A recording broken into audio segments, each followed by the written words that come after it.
Yeah, I didn't get in trouble with the law because my dad was the law. So my dad was, at the time, probably a lieutenant or maybe a captain at that point in the Stockton Police Department. His name was Mark Gantt. His name was my name. And so anytime I would get pulled over, which I got pulled over a lot, or anytime I was at a park drinking when I was supposed to, or crashed my car. 7 cars? They would say, well, maybe we should let you tell your dad about this, and if not, we'll tell him tomorrow. Right. And then so after the first time when I didn't tell him and they didn't tell him, I was realized, okay, then just don't say anything. Just don't tell him how it goes. But it's funny. So my dad and I have talked about this, a lot recently, especially since now that we have a child. He said, he was too easy on us, on us kids, because he really, he trusted us too much. He wanted to have faith that we were gonna change. That if we said we weren't gonna drink and drive, that we weren't gonna drink and drive, because his dad was an alcoholic who wasn't there. So there was a different. He wanted to be different. He went to extreme. Yeah, so he went to an extreme of being too easy on us. He goes, I was too easy on you, and I could say, yeah, I could see that, because I, given so much rope, and so. Especially if addiction runs in the family. Yeah. But you have to be careful, even with our son. Because him and I have recovery and we have years of recovery, it might go to him next. Who knows? Yeah. And we have to handcuff him to the house and never let him. Is that what you're saying? Support him. No, but give him the tools. No, but give him the tools that weren't given to us. No, I know. And if he gets in trouble, he has consequences to pay. Yeah. My parents also let me get away. They would hide boyfriends from my other boyfriend. I would be dating 2 guys, and they would help me hide one if one showed up. I'm going to guess mom helped with that? No, my dad. Really? Your dad helped with it? Damn.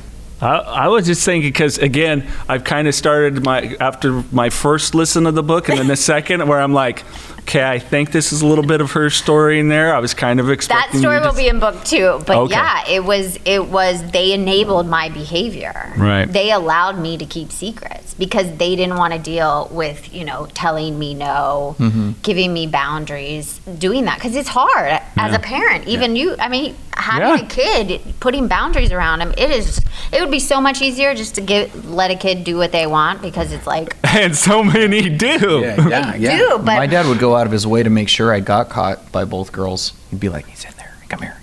Not mine. Mine snuck him out the back and drove him home. Shit. Wow. Yeah. So it was it reinforced that secrets are okay, lies were okay, that if I could one-up somebody, if I could get away with something, then I was golden. Yeah. And no responsibility. Yeah. So it's your parents didn't give you responsibility, and so did mine, but we now have to be better parents. Right.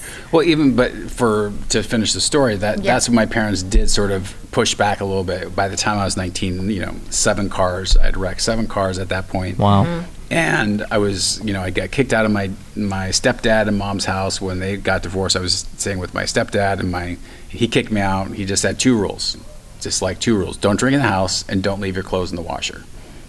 And within a week, I'd done both of those, and it was out. So then I had to beg my mom to live with her, and so I was staying with my mom, and my dad would not let me move back because the drinking was obviously, it was clear that I had no interest in changing. Right. And so, my mom was, didn't know how to handle me, and she just kept, trying to put those rules there and saying, you can't do this, and then the car broke, after the last car, and I had no car. I was doing construction, and my boss, who was my guy, he was my guy. We would go, I'd drive to his house, and before I wrecked my car, I'd drive to his house. He'd have a pot of coffee on the thing. I'd walk in the bathroom, do a line of cocaine that was set up. Then we'd take the cocaine, then we'd, get it all ready, get the coffee, drive to 7-Eleven, get a bag of ice and a 12-pack of beer, put it in the cooler, put it in the water thing with the ice, go to the site, go into the porta potty, do some crystal meth, and then go back and then drink all day long. And then that was my day, and that was my boss. And so, if that's your boss, when he sees that you have a problem, when he sees wow, your behavior about being on a second floor, dropping a saw on almost hitting somebody, you know, because you're sweating from, you know, like wanting, I was like kind of detoxing one day. He was like, you need help. I was like, Yeah, electric saw on someone. yeah, You it's just a almost- skill saw, just, you know, nothing. Yeah, nothing. And, that no one ever got hurt no one with ever any of died from that kind of those. stuff. But he's the one that said you got to go get help. Yeah, he said that, you know, he said, you need help. And I was like, what about you? Yeah. He's like, let's just take a week off.